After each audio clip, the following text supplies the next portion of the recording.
গাজার আকাশে এতদিন ধরে শুধু বোমার আওয়াজ আর ধোঁয়ার বেগ।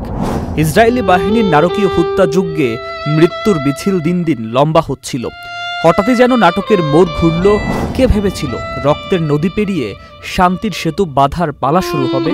ইসরায়েল এবার মুখ ফিরিয়ে নিয়েছে যুদ্ধ থেকে, নাকি শুধু বিশ্ববাসীকে ধোঁকা দেবার ফন্দি আটছে?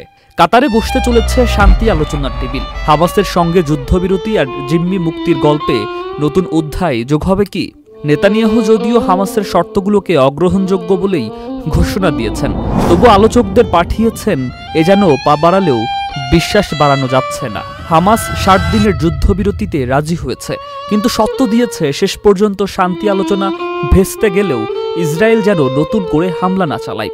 বান্ডেল থাকলে প্রতি সেনমানিতে টাকা বাঁচবে। বিকাশ সেনমানি বান্ডেল কিনে জিতুন প্রতি লেনদেনে। মানে যুদ্ধ থামাও, কিন্তু আমরা দাবি মানি না।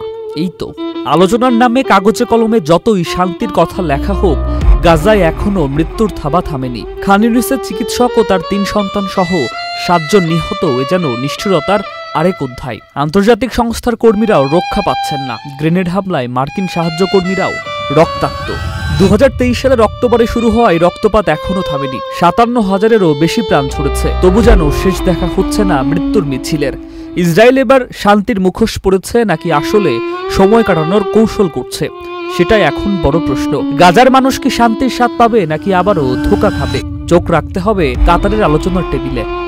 সুকান্ত সরকার, চ্যানেল আই।